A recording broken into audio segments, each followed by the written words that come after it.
de pont entre les Burundais en exil et ceux restés au pays à travers des informations bien fouillées concernant tous les domaines de la vie du pays. Le magazine Humura Burundi est diffusé sur le web via le site de la RPA www.rpa.bi. Humura Burundi. Samedi 28 septembre 2019, bienvenue amis fidèles de la RPA à ce magazine Humura Burundi, dont voici les principales articulations. Le plan de massacrer les opposants du parti CNDD-FDD continue à être mis au point. En province Kirundo, des armes à feu ont été distribuées à certains militants de ce parti présidentiel, et ce, dans différents secteurs. Les membres de l'église adventiste du 7e jour, toujours persécutés par le pouvoir en place, après ceux de Chibitoke, Bubanza et Ngozi, c'est au tour de ceux de Bujumbura de subir la violence policière en pleine culte. Et comme tous les samedis, la deuxième partie de ce magazine est consacrée à la rubrique au cœur de la société. Et aujourd'hui, il sera question de la révision de la réglementation d'échange effectuée par la Banque de la République du Burundi. Voilà pour le sommaire. À la présentation de ce magazine, vous êtes avec Josal Mouzaneza, Steve Niungeko et Emile Nibasumba sont de l'autre côté de la cabine technique. Dans quelques poussières de secondes, le développement de ces titres.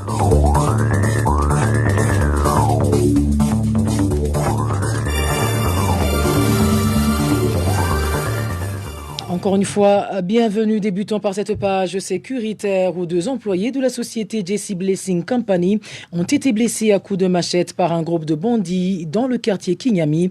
Nous sommes au chef-lieu de la province Ngozi. Ce groupe de voleurs a également volé une somme d'argent dont des shillings tanzaniens d'une société de transformation du sel. Les détails avec Eloge Divin Remisha, stagiaire à la RPA.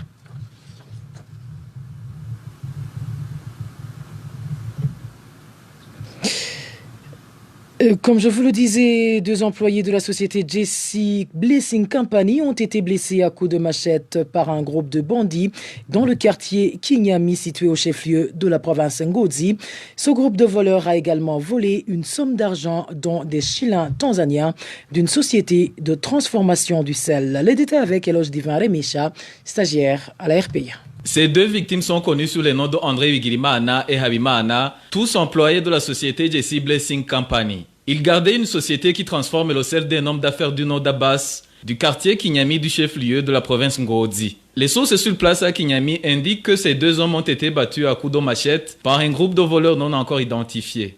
Ce groupe a volé une somme de plus d'11 millions de francs burundais et 3 600 000 de shillings tanzaniens. Les habitants du quartier Kinyami indiquent que ces employés de la société JC Blessing Company ont été grièvement blessés. Pour le moment, ils sont hospitalisés à l'hôpital d'Ngozi. Entre-temps, 6 personnes ont été arrêtées par la police le matin de ce samedi pour raison d'enquête. Nous avons essayé de joindre par le téléphone Edouard Mukoko, commissaire provincial de la police à Ngozi, mais sans succès. Éloge Divin Remisha, des fusils sont en train d'être distribués en commune Kirundo de la province Kirundo. Le responsable provincial des jeunes Imbonerakure dans la province Kirundo se charge de la distribution de ces armes qui seront utilisées pour intimider les opposants au pouvoir. Les détails avec Emmanuel Ndaishimi. Il s'observe une distribution d'armes aux jeunes Imbonerakure de la province Kirundo. Des armes qui seront utilisées dans les rondes nocturnes en vue de faire peur à ceux qui s'opposent au parti CNDD-FDD. Cet habitat témoigne. Dans l'objectif d'écarter toutes les personnes qui pourraient faire perdre les élections au parti au pouvoir, des armes ont commencé à être distribuées aux Imbonerakure.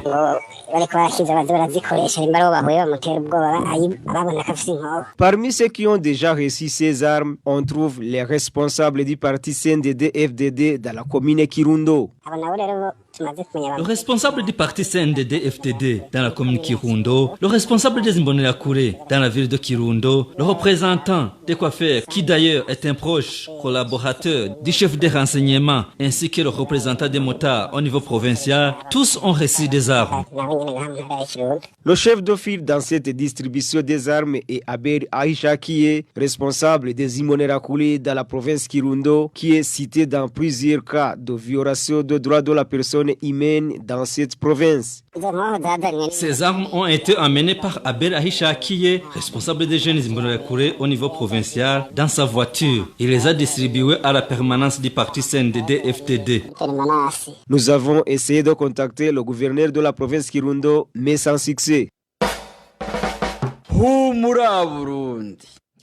Parlons à présent gouvernance, où la police a battu et dispersé les chrétiens de l'église adventiste du 7e jour le matin de ce samedi lors de leur culte sur la colline Winhelekwa de la commune Nahangwa en mairie de Bujumbura.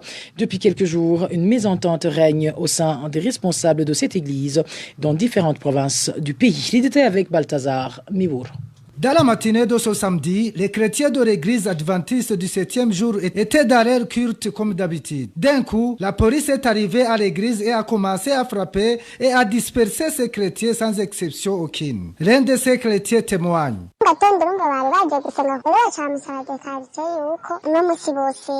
Ce matin, ils étaient venus faire la prière comme d'habitude et avaient demandé au chef de quartier la permission de faire la prière. Mais cette autorité a refusé la permission après avoir contacté ses supérieurs. Une fois dans l'église, la police est arrivée à toute vitesse et a battu tous les chrétiens. Il y a aussi ceux qui ont été arrêtés par la police. C'était vraiment regrettable.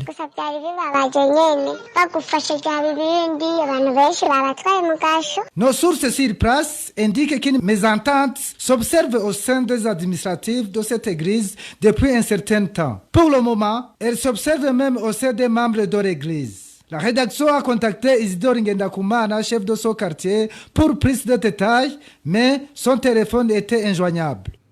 Balthazar Mimour, gouvernance toujours, le personnel de l'autorité de l'aviation civile s'insurge contre la mise en place des membres du bureau du syndicat des travailleurs de cette entreprise, STAC en sigle. Ce personnel indique que les élections n'ont pas eu lieu et que le responsable de l'entreprise ont usé de l'intimidation pour que soit approuvé leur pion. Le point avec Walter Pizera, stagiaire à la RP. Odette Ndaïzeye a été approuvée ce vendredi à la tête de la présidence du syndicat des travailleurs de l'autorité de l'aviation civile STAC en sigle. Philbert Ndaïzeye a été approuvé comme vice-président du syndicat et Claude Nosabimana comme secrétaire de ce syndicat. Deux parmi les membres de ce comité syndical avaient déposé les lettres de démission dans le comité sortant. Cet employé qualifie cela de mascarade électorale. Ce à quoi nous avons assisté n'est qu'une mascarade électorale. Personne n'a été consulté pour la préparation. Seule une petite cellule a été mise en place par le directeur général Dino de Manuel Habimana, connu sous le sobriquet de Muzinga. Parmi ceux qui sont élus, certains avaient déposé les lettres de démission dans le bureau sortant. Nous ne comprenons pas pourquoi ils reviennent encore dans les organes de ce syndicat. Depuis ce jeudi dernier, des messages des membres du parti de l'Aigle ont circulé sur les réseaux sociaux pour les appeler à répondre massivement à l'approbation de ces trois personnes qui composent le comité du syndicat des travailleurs. Ils ont également usé de l'intimidation pour réussir le coup. Ce travailleur révèle que le projet avait été préparé à l'avance par le directeur général de l'entreprise avec sa clique. Ils ont été placés dans les places qui leur étaient réservées. Donc, ils étaient là pour les approuver. Ce groupe était composé de Zéphéré Matata en tête de liste et les autres ajoutés par le directeur général. Il n'était revenu que pour déstabiliser le syndicat et chasser nos anciens élus du syndicat. Les travailleurs de l'autorité de l'aviation civile demandent à la Confédération des syndicats du Burundi de suivre de près cette question. Nous avons essayé de contacter Emmanuel Habimana Di Muzinga, directeur général de l'autorité de l'aviation civile de Bujumbura, mais sans succès. Les informations qui nous ont parvenues révèlent qu'il est à l'étranger pour mission de service. Et le problème de gouvernance, c'est aussi la perturbation de la distribution des engrais chimiques en commune Bukirasazi de la province Gitega. À l'origine, le non-acquittement du paiement de salaire des ouvriers qui ont construit l'université qui abrite le stock de ces engrais. Plus de détails avec Clovis Nyonzima, stagiaire à la RPA. La déstabilisation des activités de distribution de l'engrais chimique a débuté ce mardi le 24 septembre 2019. Pour cause, les ouvriers qui ont construit l'université de la commune Bukirasazi étaient fous de rage lorsqu'ils se sont rendus compte qu'il y a des activités qui se déroulent dans cette université alors qu'il y a presque 2 ans qu'ils attendent leur salaire, témoigne un des habitants de la place. En fait, ce bâtiment abrite l'université de cette commune. C'est là où ils ont stocké les engrais chimiques fabriqués ici au Burundi. C'est ça qui a réveillé la colère de ces ouvriers, car ils ont cru que cet établissement a été réceptionné à leur insu, alors qu'ils n'ont toujours pas touché leur paie. Ils ont alors barricadé toutes les portes et fenêtres avec des croix ornées de sachets noirs et des fleurs.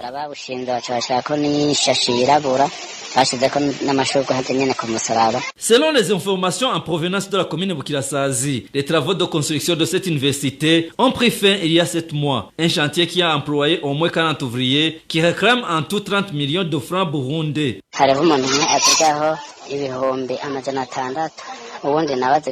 Je connais quelqu'un à qui la commune doit 600 000 francs burundais et un autre 1 400 000 francs. Ce dernier travaillait comme ouvrier pendant la journée et la nuit venue, il travaillait comme sentinelle.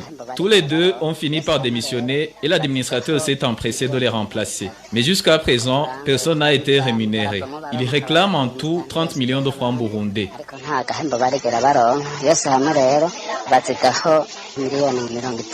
Depuis le début des activités de construction de cette université en 2018, ces ouvriers affirment n'avoir été payés qu'une seule fois, d'où ils demandent à l'administrateur de la commune de les rétablir dans leurs droits. À ce propos, la rédaction de la RPA a essayé de joindre son vice Habarugira, administrateur de la commune de Bukirasazi, mais son téléphone sonnait sans que personne ne décroche.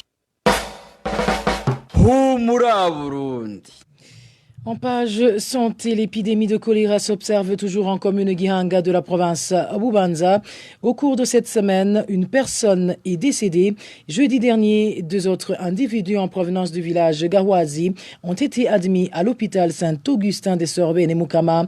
Entre-temps, les 4 personnes qui étaient précédemment alitées sont sorties de l'hôpital ce jeudi même. Les piétons qui empruntent la ruelle qui mène au parking des bus se rendant dans le sud de la ville de Bujumbura craignent pour la sécurité de leurs biens. Avec le nouveau parking des bus de type Quaster, des voleurs se sont invités dans les allées, dérobant tout passant. Les détails avec Innocent Valentin Singilangabo. Les bus de transport en commun de l'agence Memento ont leur parking devant la galerie Plaza, juste après l'entrée principale du bureau postal. Aujourd'hui, il est difficile de s'offrir un chemin pour les piétons car ces bus occupent presque toute la place.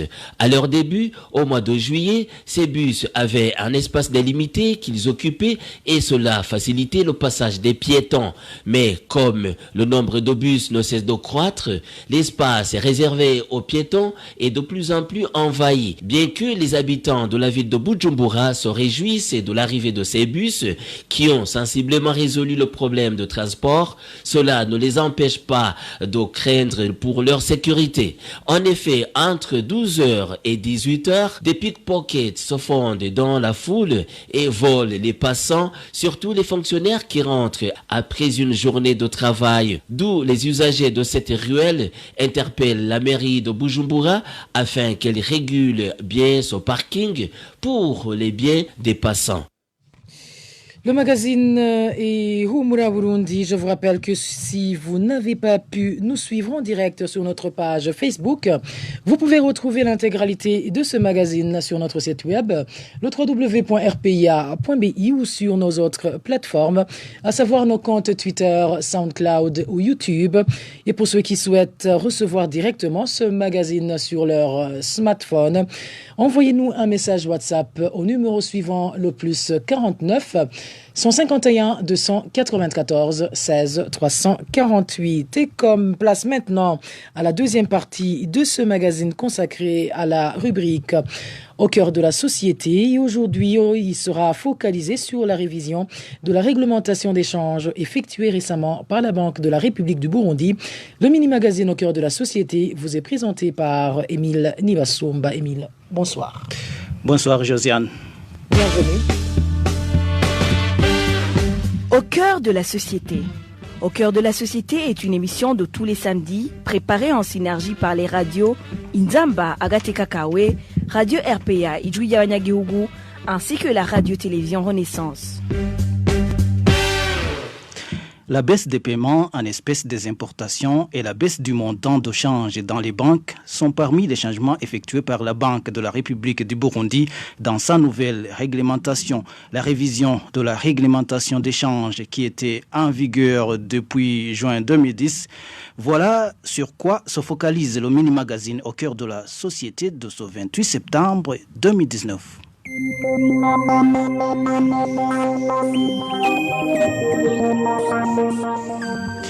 Le 17 septembre dernier, la Banque de la République du Burundi a sorti un communiqué sur la nouvelle réglementation d'échange dans le pays. Des raisons avancées par le gouverneur de la BRB, c'est le souci d'adapter la réglementation d'échange aux réalités d'échange et la correction des lacunes observées, notamment au niveau des mécanismes de contrôle et de suivi et dans le domaine des sanctions. Le gouverneur de la BRB, Jean Chiza, a d'abord parlé des voyageurs. L'obligation pour les voyageurs de déclarer les sommes en devises détenues en cash au-delà de 10 000 $ américains ou l'équivalent en une autre devise et 200 000 francs burundais. Il a ensuite parlé de ceux qui ont le droit d'exercer l'activité de change. Sans préjudice des poursuites judiciaires, quiconque exerce une activité de change sans agrément de la Banque de la République du Burundi s'expose à la confiscation des montants en sa possession par les autorités habilitées. Les paiements en espèces ont également été réduits. La revue à la baisse des paiements en espèces des importations de 40 000 à 5 000 $ américains et l'allocation d'un montant maximal de 10 000 $ américains sous forme de monnaie électronique sur carte bancaire. Cette baisse est justifiée par la volonté de limiter la circulation des espèces en devises. Cette réglementation encourage le principe d'effectuer des transactions en devises par virement sur le compte de l'importateur ouvert à l'étranger ou par carte de paiement électronique. Il y a aussi des limites sur le montant de change dans les banques, selon toujours le gouverneur de la BRB, Jean Chiza. Le change sans pièces justificatives est revu à la baisse, revenant de 3 000 $ américains à 500 $ américains par jour et par opération, sans dépasser 3 000 $ américains par mois. Jean Chiza explique également qu'il y a des limites sur les retraits. Les opérations au crédit des comptes en devises sont totalement libéralisées et la liberté de retrait sur les comptes en devises est réservée aux personnes physiques. La présente réglementation précise les modalités et les limites en rapport avec les retraits en cash pour les personnes morales. Les comptes en devises des entités recevant des financements extérieurs ou des transferts dans le cadre de la coopération financière doivent être logés à la BRB. Au cœur de la société. Qu'en dit l'expert ? L'économiste indépendant Faustin Ndikumana explique qu'il y a de bonnes innovations dans la nouvelle réglementation. Il y a aussi des zones d'ombre, selon toujours Faustin Ndikumana. La déclaration de la détention en cash des voyageurs, bon, peut-être ça sera difficile à vérifier parce que on ne pourra pas peut-être opérer les fouilles pour vérifier si tel ou tel autre voyageur détient des cash et des dollars. Il y a une autre mesure qu'il faut bien contrôler, c'est cette confiscation qui est consacrée surtout quand on dit que quelqu'un est en train de faire des opérations de change sans l'aval, sans l'agrément de la Banque centrale. Il faut éviter les dérapages parce que des gens pourraient s'adonner aux habits pour confisquer l'argent des opérateurs économiques, soit-disant qui ne détiennent pas cette dérogation de la Banque centrale, cet agrément. Mais au niveau des importateurs, les mesures qui concernent les importateurs, j'imagine que du moment que peu d'importateurs maintenant utilisent le circuit bancaire pour importer, et je pense que ces mesures restent sans beaucoup d'impact au niveau des importateurs. Mais au niveau des comptes en capital, cette libéralisation, c'est une nouveauté parce que si quelqu'un pourrait comptabiliser peut-être en crédit en devise pour faire ses opérations, c'est une innovation, et pour peut-être payer ce crédit à partir d'autres des éventuelles exportations. J'imagine là aussi que c'est une nouveauté. Peut-être que on ne comprend pourquoi les banques elles aussi continuent à demander d'abord l'autorisation de l'aval de la Banque centrale. J'imagine que dans cette situation où la Banque centrale n'approvisionne pas aussi les banques centrales en devises nécessaires, le fait qu'une banque commerciale contacte en crédit des devises pour faire ses opérations d'importation, de paiement des importations, je crois que aussi il fallait libéraliser complètement au niveau surtout des comptes en capital. Pour les comptes en devises, l'essentiel est que ces opérations ont été complètement libéralisées. Les particuliers continuent à faire des retraits librement sur les comptes en devises. L'expert indépendant Faustin Dikoumana a analysé la nouvelle réglementation de change de la Banque de la République du Burundi. Et c'est par ici que le mini-magazine au cœur de la société prend fin. À la présentation, c'était Emile Nivasumba.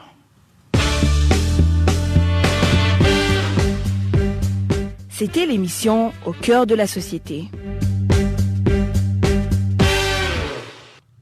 Merci à toi, Émile Nivasumba. Et voilà, amis fidèles de la RPA, c'est sur ce mini-magazine que nous mettons un point final au magazine Humura Burundi de ce samedi 28 septembre 2019.